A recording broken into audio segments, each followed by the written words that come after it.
1,000 ಎಕರೆ 2,000 ಎಕರೆ Bidadi township ಅಲ್ಲಿ ಫಲವತ್ತಾಗಿ ನೀರಾವರಿ ಇರ್ತಕ್ಕಂಥ ಜಾಗದಲ್ಲಿ ಅವ್ರ ಬೆಳೆಗಳು ಮಾಡ್ಕೊಂಡಿರ್ತಕ್ಕಂಥ ಸಂದರ್ಭದಲ್ಲಿ ರೈತರಿಗೆ ಇಷ್ಟ ಇಲ್ಲ ಅಂದ್ರೂ ಅಲ್ಲಿ ನಕಲಿ ರೈತರನ್ನ ಸೃಷ್ಟಿ ಮಾಡಿ ಇವತ್ತು ಬಿಡದಿ ಟೌನ್ಶಿಪ್ ಅನ್ನ ಮಾಡಿರ್ತಕ್ಕಂಥದ್ದು ಇದನ್ನೆಲ್ಲ ನೋಡಿದಂಥ ಸಂದರ್ಭದಲ್ಲಿ ಕರ್ನಾಟಕದಲ್ಲಿ ಇರ್ತಕ್ಕಂಥ ಕಾಂಗ್ರೆಸ್ ಜನರ ಪರವಾಗಿಲ್ಲ, ಬರೀ ಹಣ ಮಾಡೋದ್ರಲ್ಲಿದೆ. ಅದಕ್ಕೋಸ್ಕರ ಕೂಡಲೇ ನಾಗೇಂದ್ರ ಅವ್ರನ್ನ ಮತ್ತೆ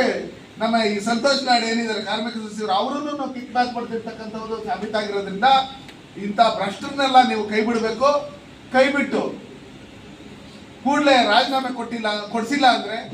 ನಾವೀಗಾಗಲೇ ಏನು ನಮ್ಮ ಪಕ್ಷದ ಅಧ್ಯಕ್ಷರಾದಂಥ ವಿಜೇಂದ್ರ ಅಣ್ಣವರು, ಅಶೋಕ್ ಅಣ್ಣವರು ಎಲ್ಲ ಹಿರಿಯರು ತೀರ್ಮಾನ ಮಾಡಿರ್ತಕ್ಕಂಥ ರೀತಿಯಲ್ಲಿ ನಮ್ಮ ಕೋಲಾರ ಜಿಲ್ಲೆಯನ್ನು ಮಾಜಿ ಸಚಿವರು ವರ್ತೂರ್ ಪ್ರಕಾಶ್ ಅಣ್ಣವರು ಇರ್ಬೋದು, ನಮ್ಮ ವಂಶಕ್ತಿ ಚಲಪತಿಯವರು ಇರ್ಬೋದು, ನಮ್ಮ ಎಲ್ಲ XMLAಗಳು ಎಲ್ಲ ಮುಖಂಡರುಗಳು ತೀರ್ಮಾನ ಮಾಡಿದ್ರೆ DC ಆಫೀಸ್ ಹತ್ರ ಪೆಂಡಲ್ ಹಾಕೋದ್ರ ಮುಖಾಂತರ ಒಂದೊಂದು ದಿನಕ್ಕೆ ಒಂದೊಂದು ತಾಲೂಕಿಂದ ಕನಿಷ್ಠ ಪಕ್ಷ ಅಂದ್ರೆ ಒಂದು 250ರಿಂದ 500 ಜನ ಬಂದು ಬೆಳಗ್ಗೆಯಿಂದ ಸಂಜೆವರೆಗೂ ಅಲ್ಲೇ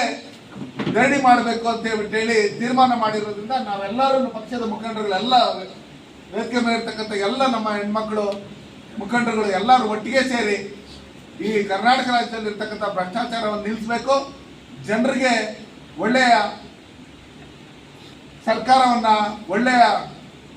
ಆಡಳಿತವನ್ನು ಕೊಡಬೇಕು. ಆ ನಿಟ್ಟಿನಲ್ಲಿ ನಾವು ನಿರಂತರವಾಗಿ ರಾಜೀನಾಮೆ ತಗೊಳ್ಳೋವರೆಗೂ ಹೋರಾಟ ಮಾಡಬೇಕು ಅಂತ ಹೇಳಿ ಈಗಾಗಲೇ ತೀರ್ಮಾನ ಮಾಡಿದ್ದೀರಿ.